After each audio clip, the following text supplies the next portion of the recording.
This is Kotam Conquest. The word Kotam is inspired by the Sanskrit word for an ancient fortress.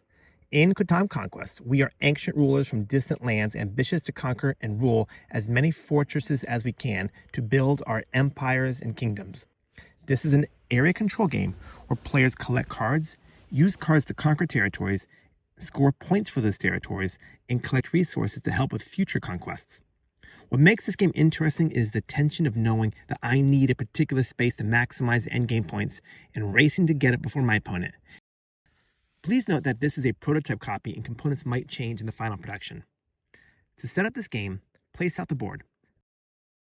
Then, place all your territory tiles onto the corresponding spaces.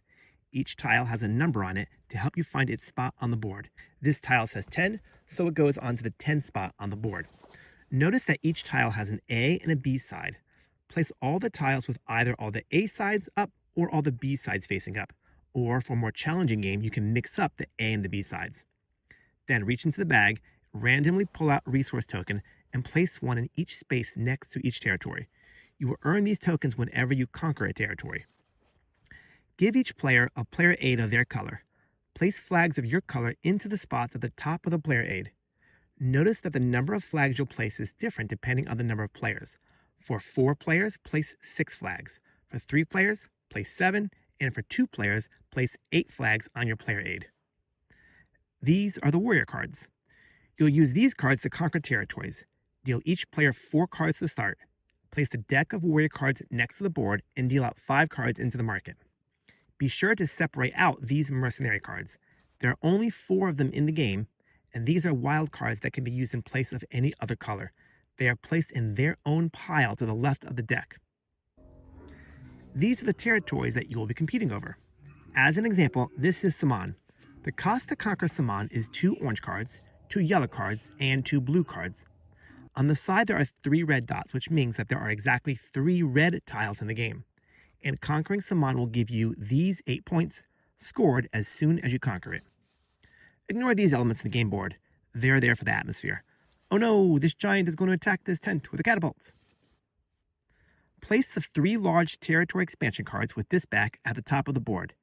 These will tell you how to score bonus points at the end of the game, which we'll go over later. If playing with 2 players, grab the deck of strategy cards and reveal 6 random cards. Put a peace flag on the corresponding spaces. These spaces are at peace and cannot be conquered. They are out of the game. If you're playing with 3 players, draw 2 strategy cards and place peace flags on those spaces. If playing with 4 players, there will be no peace flags and you have the whole board to fight over. Next, give each player 3 strategy cards. Keep 2 and return 1 to the box. Conquering these will give you bonus points at the end of the game and could be a goal to shoot for at the beginning of the game. And finally, place your scoring token at the bottom left of the board. As you conquer territories, mark your points.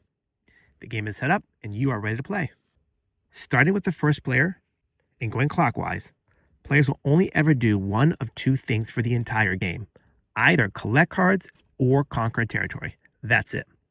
Players go round and around, either collecting cards or conquering territories until one player places their last available flag, triggering the end of the game. On most turns in a game, players will collect 2 cards to their hand. There is no hand limit. Players can take any card that is available in the market, and cards are immediately replaced. Players can never make a blind draw from the deck. Players can also never take a wild mercenary card, as those are not in the market. If the market ever has 3 identical cards, one of those is discarded and replaced as needed. There can never be 3 cards of the same color in the market. The other possible action is conquering territories. To conquer a space, simply play the needed cards. To conquer this space, Timor, I need to discard 2 yellow cards, 2 purple cards, and 2 orange cards. Or, if I have 1 or more mercenary cards, I can use them as wild cards to replace any missing card as needed. Also, I can use any 2 cards of any matching color to act as a single wild card. I can use as many pairs of matching cards to use as wild cards as needed. When you conquer a space, place your flag on it to claim it and prevent anyone else from conquering it. Collect the bonus resource to your player mat as a reward that you can use later and score the points on the score track. When you discard cards to conquer spaces, place those cards into your own personal discard pile next to your player aid. As you conquer spaces, you can strategize conquering some spaces to make it easier to conquer more difficult spaces. In this game, that's called a discount. For example, I want to conquer Luceria for a whopping 21 points, but it has a very heavy cost of 3 greens, 3 reds, 3 purples, 3 oranges, and 3 yellows. Instead, I aim to conquer the much easier ride door next door, connected by a path, for a cost of 2 purples, a yellow, an orange, and a black, and score 8 points along the way. But as the player aid shows me, a single connected space does not give me a discount. I go on to conquer Altai. That gives me 2 spaces connected by a road to Luceria, so I get a discount of 1 card from each of those directions. The road from Altai means I need 1 fewer green card, and the road from Rydor means I need 1 fewer red card. I still need to pay all 3 yellow, orange, and purple cards. If I am first able to conquer Amaretto and Bizor, the player aid says for conquering 4 surrounding spaces, I can get a discount of 3 cards from each of those directions. So I would need 0 red cards because Rydor is connected, 0 green cards because Altai is connected, 0 purple cards because Amaretto is connected, and 0 yellow cards because Bizor is connected. I would still need 3 orange cards because I have not conquered the orange space Renyan. But be careful that there is actually a connecting road to get the discount. Let's say I want to conquer Ajar, and I have already conquered Delis and Ishtik, but I don't get a discount because even though Ishtik is next to Ajar, it is not connected by a road, and 1 territory by itself is not enough to get a discount. As I've conquered spaces, I've collected these resources onto my player mat and can use them as needed on my turn. Unspent resources are worth a point each at the end of the game. I can pay a gold to get one of the mercenary cards from the mercenary pile. I could pay a gem to take an additional card from the market, or a blind draw from the top. I can pay a catapult to double a card that I am playing. If I want to conquer Ajar, I can play 2 whites and an orange with a catapult to double the orange. But I can never play a catapult on a wild card or play a catapult on 2 matching cards that are used as a wild. I can only play a catapult on top of a single colored card to double it. The herb card lets me restore 1 warrior card, which could also be a mercenary card from my discard pile. And the sheep is a little different. The other tokens are out of the game when they're spent, but the sheep gets paid to an opponent, which means they can use it later, and sheep can move from player to player throughout the game. I give the sheep to an opponent and swap any 1 card from my hand to an opponent's discard, digging through their discard pile to find the card that I need, which is probably a mercenary card. And all of this is listed on your player aid. If you ever draw cards and find that the draw pile is empty, then collect all the discard piles on the table. Separate out the wild mercenary cards and put them into their spot next to the draw pile. Shuffle the rest and make a new draw pile. Players will continue to collect cards and use those cards to conquer territories until 1 player places their last flag. That player is done, and then every other player will get 1 last turn to finish the game. Then, players determine if they scored endgame points for building kingdoms, empires, or colonies. Each conquered space can only count for 1 of these goals, never 2 different goals. Kingdoms. One of the goals is building a kingdom. Kingdoms are simply a group of territories of the same color. Here, I've conquered all 3 red territories.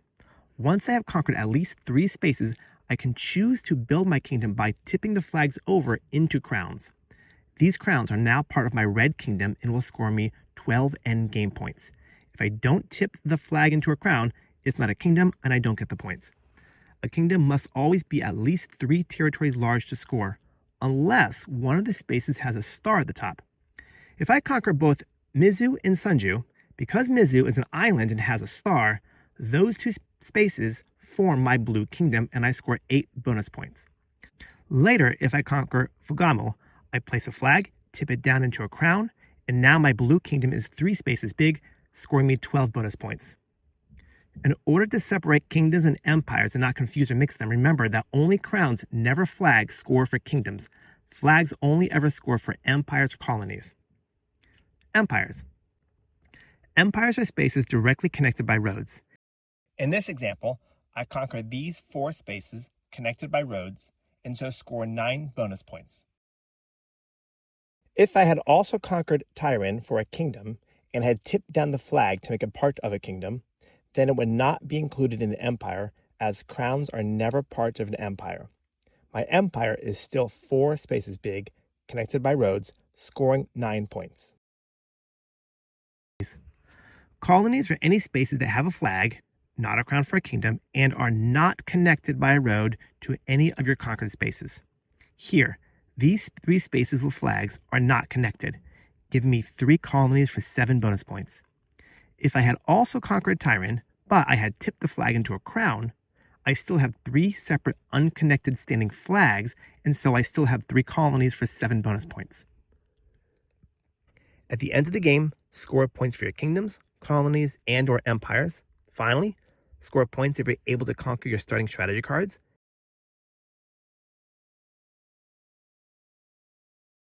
And score 1 point for each resource on your map. And that is Kotam Conquest. Collect cards, spend cards to conquer territories, score points, collect resources to get better cards and easier conquests, get a discount to conquer spaces more easily, build your empire colonies, or tip your flag into a crown to build kingdoms, and score bonus points at the end of the game. Score your starting strategy cards and unspent resources, and the player with the most points is the winner. And that's it. Celebrate your great military victory by retiring and tending sheep.